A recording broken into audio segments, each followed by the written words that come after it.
E agora com vocês, mais um Plantão Botafoguense, falando de tudo que rolou no final de semana, também o jogo da Libertadores no meio da semana, na quarta-feira. E é isso aí, já se inscreve aí no canal, já deixa aquele like para fortalecer a gente e vamos para o vídeo. O líder, Palmeiras segundo, como os times que dependem apenas deles para levantar o caneco, a diferença de 3 pontos, uma vitória a menos para o Palmeiras. Eles se encontram na 36ª rodada, ou seja, Palmeiras se ganhar esse jogo e todos os demais é o campeão. Botafogo se ganhar todos os jogos é o campeão. São os times que dependem apenas de suas próprias forças. O Fortaleza, que vinha numa sequência ruim, derrotou o Bahia com autoridade e avisou, se vocês bobearem, eu tô aqui, ó. Eu sei que eu não tenho elenco, orçamento de vocês, mas se um dos dois bobear, eu tô aqui. Avisa o Fortaleza, que chegou a 52 pontos.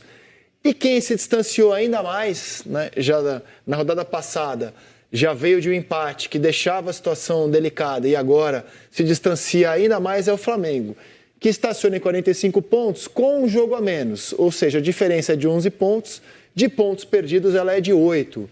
Eu não vou aqui decretar, o Flamengo está fora, acho que não cabe a mim decretar. A gente já viu algumas viradas na história dos pontos corridos, mas o Flamengo matematicamente está distante. Até a questão do número de vitórias também, né? O Flamengo tem 13 vitórias, o Botafogo tem 17, o Palmeiras tem 16, o Fortaleza tem 15. Aqui no ano passado, nessa altura do campeonato, a gente já tratava o Botafogo como virtual campeão e o Palmeiras estava a 14 pontos do líder. Então, assim, quando eu vejo o Flamengo a 11 com um jogo a menos, eu não tenho direito de falar, o Flamengo está fora, não cabe desempenho, decretar. Desempenho. Não, mas e o que vai acontecer no meio da semana? O Flamengo passando vai continuar com esse problema de ter que poupar. Então, se o Flamengo foi eliminado, né? O Flamengo no momento está mal Não, hoje eu acho o que aconteceu com o Palmeiras. E aí a tendência é pelo 21, 22, pelo quarto ano seguido, o grande elenco, o elenco bilionário do futebol brasileiro, não ser aproveitado em pontos corridos. Ser um elenco que vai disputar as Copas e, de novo, desde que foi campeão ou bicampeão, né, em 20, o Flamengo praticamente não disputou título, cara. Ele participou de campeonatos brasileiros, foi um dos primeiros colocados, conseguiu vaga na Libertadores, mas ele disputou Copas. E o elenco numeroso, o elenco bilionário, de orçamento grande, em campeonato brasileiro, não é tão forte assim, cara. Pelo quarto ano seguido, caso se confirme o cenário de hoje. Tem duas questões. A chance do Flamengo no campeonato é fazer uma retomada a partir da próxima rodada, que é contra o Atlético Paranaense no Rio, como o Palmeiras. Retomou. O Palmeiras, nos últimos 21 pontos, ele ganhou 17. Ele ganhou 5 e empatou 2. Desde aquela derrota esquisita para o Vitória no Allianz Parque, o Palmeiras não jogou absolutamente nada, perdeu num sábado à noite para o Vitória por 2-0.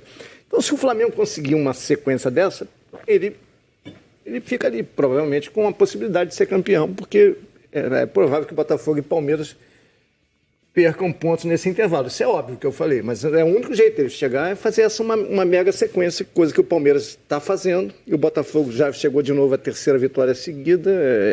É o único caminho. Não dá mais... tem a quinta vitória seguida. É a quinta vitória seguida. São 7 jogos, 5 vitórias seguidas. E convincente, mas vitória convincente. Fácil tirar ponto de Botafogo e Palmeiras. Então, essa é a questão. Não tá fácil. O único jeito do Flamengo chegar é fazer o que eles estão fazendo, Botafogo e Palmeiras, e o Fortaleza já fez. E aí tentar entrar no bolo, ver o que eles vão perder de pontos, seus adversários. Sobre a campanha do Flamengo, eu acho que a gente tem que criticar o desempenho. O Flamengo não está jogando bem, mas a gente tem que olhar o que aconteceu nesse intervalo, que a gente estava falando ontem no Troca.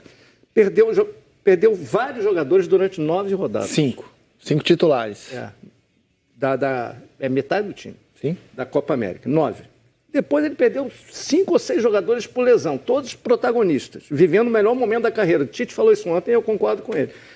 Então, não está jogando bem? Não está jogando bem. Poderia jogar mais? Poderia jogar mais. Mas foi um campeonato muito acidentado para o Flamengo. Foi, mas assim... Foi mais acidentado do que os outros. Como não é o primeiro ano em que o Flamengo acaba a temporada mirando Copas e não pontos corridos, eu acho que é uma questão mais profunda, eu acho que é uma questão do clube. Porque assim, ó, o Flamengo, por exemplo, ele dá um peso à Copa do Brasil que eu confesso que eu não entendo, cara. Porque assim, uma coisa é a Copa do Brasil pro Corinthians, que, cara, se o Corinthians ganhar a Copa do Brasil, para tudo, uma festa maravilhosa. Pro Flamengo, cara, me parece que a Copa do Brasil é mais uma. O torcedor vai ficar feliz, bacana. Agora, eu não entendo você dar um peso tão grande à Copa do Brasil e o Campeonato Brasileiro ficar comprometido. Você ter 2 jogos com o Palmeiras de Copa do Brasil e tratar aquilo como a coisa mais importante do mundo, ainda que aquilo possa te comprometer no Campeonato Brasileiro.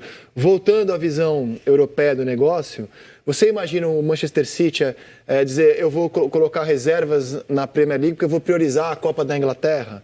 A gente tem muito aqui no Brasil, e o Flamengo especialmente nos últimos anos, olhar para as Copas, e aí brasileiro vai dar... Perdem pontos nessa próxima caminhada, ó. O Botafogo vai encarar o Grêmio em casa, super favorito, vai. Sim. E o Palmeiras... Super. E nem contra o Galo em casa. Eu acho que o Botafogo é bem favorito contra o Grêmio. Né? Aí na 29ª rodada, o Botafogo pega o Furacão fora e o Palmeiras pega o Bragantino fora, né? Os dois são favoritos. E o Fortaleza, nesse meio tempo, vai pegar o Cuiabá em casa e o Grêmio fora. Depois, o Botafogo pega o Criciúma em casa, o Palmeiras pega o Juventude fora e o Fortaleza pega o Galo em casa. Aí o Botafogo vai pegar o Bragantino fora, o Palmeiras pega, num confronto direto, o Fortaleza em casa e o Fortaleza, obviamente, pega o Palmeiras fora. E aí o Botafogo terá o Vasco no Newton Santos, o Palmeiras pega o Corinthians em Itaquera, ambos terão clássico nessa rodada, e o Fortaleza vai pegar o Juventude fora. Você conseguiu fazer alguma projeção aí, Paulo Nunes? A tabela do Botafogo é melhor que a do Palmeiras. É, mais acessível?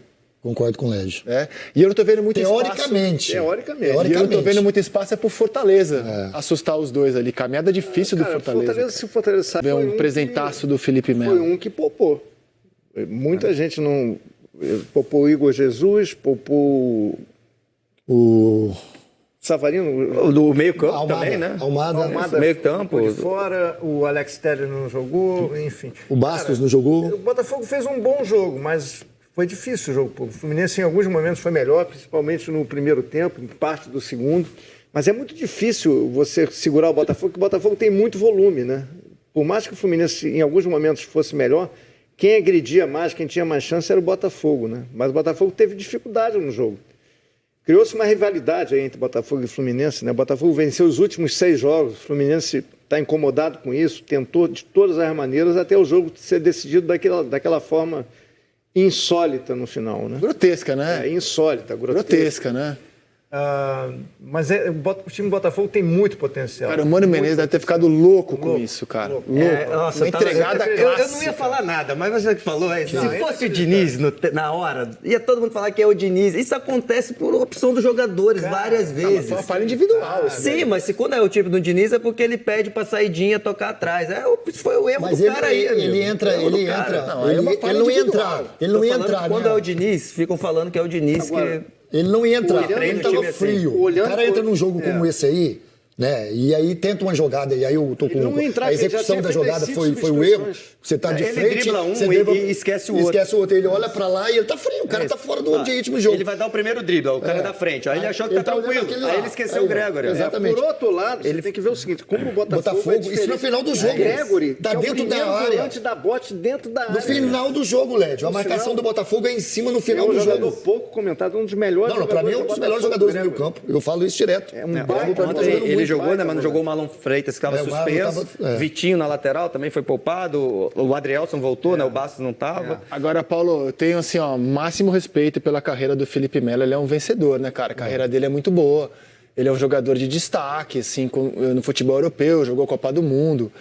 Os 2 últimos jogos aconteceu algo semelhante com ele. Ele entra contra o Juventude e acaba estando na cena dos 2 gols do Juventude. E ele entra no clássico e dá essa entregada. Então, assim, como hoje ele é um jogador que não é titular, e se o Fluminense quiser utilizá-lo nesses jogos... E é difícil isso. Pela sua experiência, colocando nessas partidas, algo tem que ser pensado ali, porque ele entrou muito mal nos 2 jogos. Posso te falar assim, por dentro, para jogador dentro do campo, tem jogadores que, por característica, por perfil, tem dificuldades em entrar no meio do segundo tempo. Tem jogadores que, ao contrário, se sentem muito mais confortáveis em entrar num jogo como esse.